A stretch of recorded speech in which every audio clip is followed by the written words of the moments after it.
आपके जिले का असली पेपर है वो आपके मिल चुका है। यही पेपर आपके स्कूल में, आपके जिले में देखने को मिलेगा। नमस्कार प्यारे बच्चों, स्वागत आप सभी का आपके अपने YouTube चैनल में। अगर आप कक्षा 9 के विद्यार्थी हैं तो इस वीडियो को आपको पूरा देखना है, क्योंकि आज के इस वीडियो के अंदर मैं आपको कक्षा 9 हिंदी का एक ऐसा पेपर बताने वाला हूं जो आपके अर्धवार्षिक परीक्षा हाफ ईयरली एग्जाम 2023-24 में आने वाला है। अगर आपने इस पेपर को एग्जाम से पहले अच्छे से आपने तैयार कर लिया तो हिंदी के पेपर में आप पूरे अर्धवार्षिक परीक्षा में 70 में से 70 मार्क्स है वो आप बना सकते हैं। तो वीडियो को आपको लास्ट तक देखना है, वीडियो को कहीं पर भी आपको स्किप नहीं करना है। और पेपर में जो टाइम है, जो समय है, वो आपको 3 घंटे 15 मिनट का मिलेगा। और पेपर को पढ़ने से पहले यहाँ पर जो पेपर में रोल नंबर है वो आपको लिखना है और जो निर्देश हैं वो आपको पढ़ने हैं कि सभी प्रश्न हल करने अनिवार्य हैं और प्रश्नों के अंक वो उनके सामने अंकित हैं। तो प्रत्येक प्रश्न है वो आपको करना है, एक भी प्रश्न आपको नहीं छोड़ना है और पूरा पेपर आपको पढ़ना है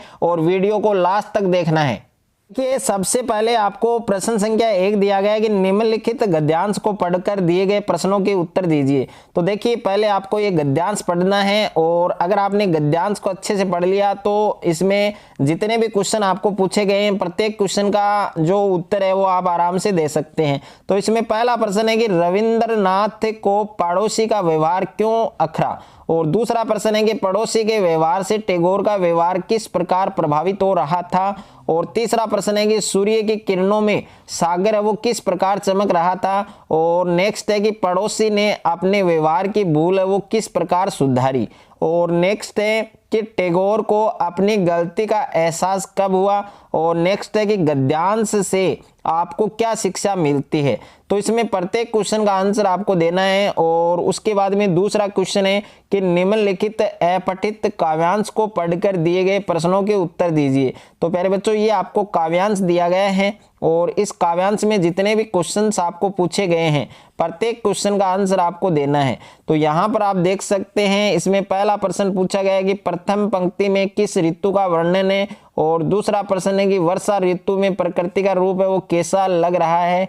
और तीसरा प्रश्न है कि पर्वत की वर्षाकालीन शोभा किसमें दिखाई दे रही है। और नेक्स्ट है आपके कि इस पद्यांश का उचित शीर्षक लिखो।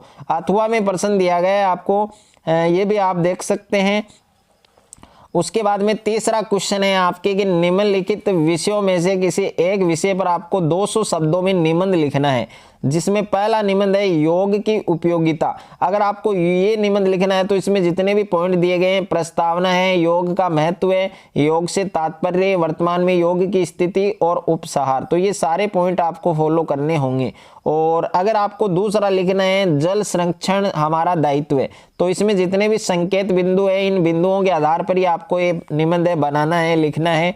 और तीसरा है आपके कि जीवन में खेल कूद की आवश्यकता, तो जीवन में खेल कूद की आवश्यकता, ये निबंध भी आप लिख सकते हैं। अगर आपको ये निबंध लिखना है प्लास्टिक थैली पर्यावरण की दुश्मन, तो ये भी आप लिख सकते हैं। लेकिन इसमें जो पॉइंट दिए गए हैं वही पॉइंट के अकॉर्डिंग आपको निबंध है वो बनाना है।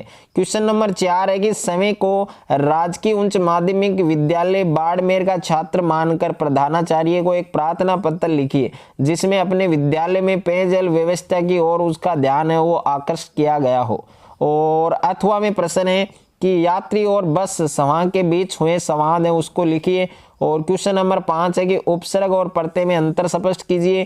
क्वेश्चन नंबर 6 है कि रचना की दृष्टि से वाक्य कितने प्रकार के होते हैं। 7वां प्रश्न है कि गुणवाचक विशेषण किसे कहते हैं, उदाहरण सहित लिखिए। और उसके बाद में 8वां प्रश्न है आपके सिंह शब्द के 3 पर्यायवाची शब्द लिखिए। और क्वेश्चन नंबर 9 है तरणी और तरणी शब्दों के अर्थ लिखिए। 10वां प्रश्न है आकाश पाताल एक करना मुहावरे का अर्थ बताते हुए वाक्य में प्रयोग कीजिए।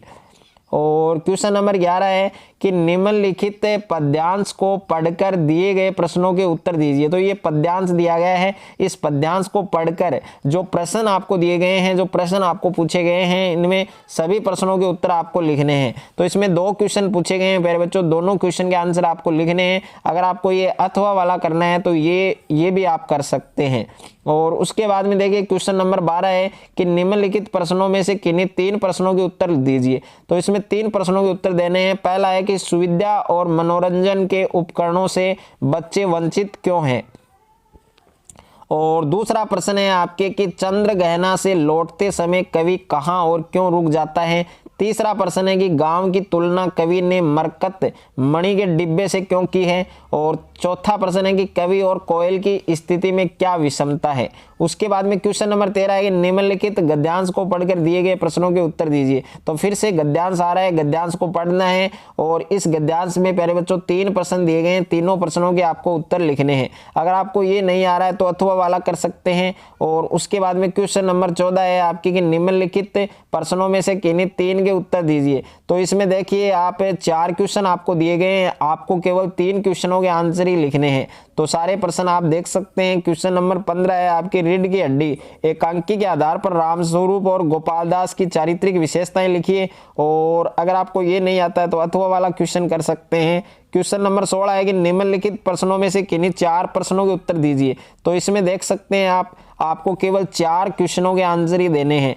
तो इसमें आपको 5 क्वेश्चन दिए गए हैं, आपको केवल 4 क्वेश्चनों के आंसर देने हैं। तो ये हिंदी का पेपर था, पूरा पेपर असली है और यही पेपर आपके पेपर है जो आपका जिला है उसमें देखने को मिलेगा, आपके स्कूल में आने वाला है। और वीडियो आपको अच्छा लगे तो वीडियो को आप ज़्यादा से ज़्यादा बच्चों के साथ शेयर करें, ज़्यादा से ज़्यादा वीडियो को लाइक करें। और चैनल पर आप नए हैं तो चैनल को आप सब्सक्राइब कर लीजिए और साथ में नोटिफिकेशन बेल को प्रेस कर लीजिए।